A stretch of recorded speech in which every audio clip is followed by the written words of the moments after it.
Bonsoir à tous, voici les principales informations de ce dimanche 25 avril 2021.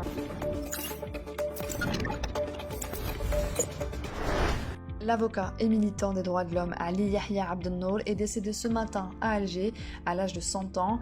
Né le 18 janvier 1921 à Ait Yahya à Tizi Ouzou, le défunt a été membre de l'Assemblée constituante entre 62 et 64 avant d'être nommé ministre des Travaux publics et des Transports, puis ministre de l'Agriculture et de la Réforme agraire entre 66 et 68 dans le gouvernement de Houari Boumediene. Il a rejoint le FLN en 55 pour ses activités militantes. Il fut arrêté en 56 puis assigné à résidence. Maître Ali Yahya Abdel-Nour a consacré toute sa vie à défendre les droits de l'homme. En 83, il a été fondateur de la Ligue algérienne pour la défense des droits de l'homme, qui n'a été reconnue officiellement qu'en 1989. Le groupe Sonatrach a pu réaliser un chiffre d'affaires de 6,8 milliards de dollars durant le premier semestre de l'année en cours, avec une production de l'ordre de 46,7 millions de tonnes équivalent pétrole, dont 24 millions de tonnes destinées à l'export, alors que le reste est dédié à la consommation locale, a indiqué aujourd'hui à Alger le ministre de l'Énergie et des Mines, Mohamed Al-Qab, sur les ondes de la radio nationale. Le ministre a qualifié de positif cet indice qui encourage à la réalisation des objectifs tracés jusqu'à la fin de l'année, au vu de la reprise timide enregistrée durant la même période de l'année dernière.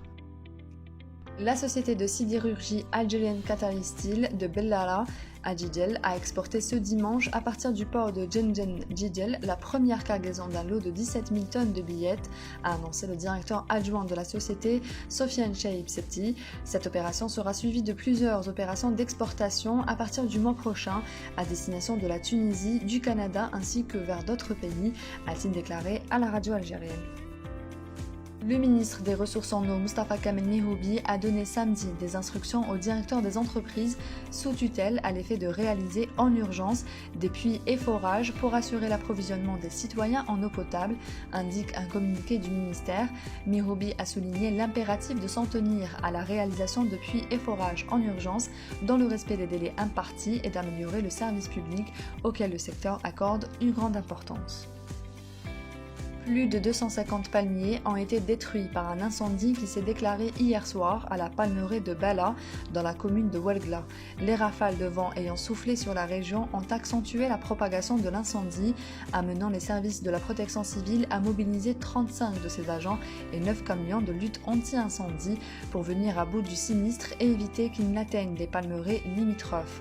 En dépit des efforts déployés pour atténuer le phénomène, la wilaya de Ouelgla continue d'enregistrer de nombreux feux de palmeraies annuellement, sachant qu'elle a connu l'année dernière pas moins de 516 incendies ayant détruit 4226 palmiers selon la protection civile.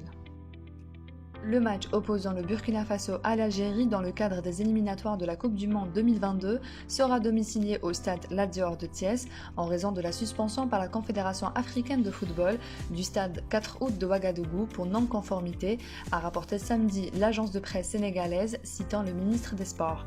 La rencontre est prévue entre le 11 et le 14 juin pour le compte de la deuxième journée des éliminatoires du groupe A qui comprend aussi le Niger et Djibouti.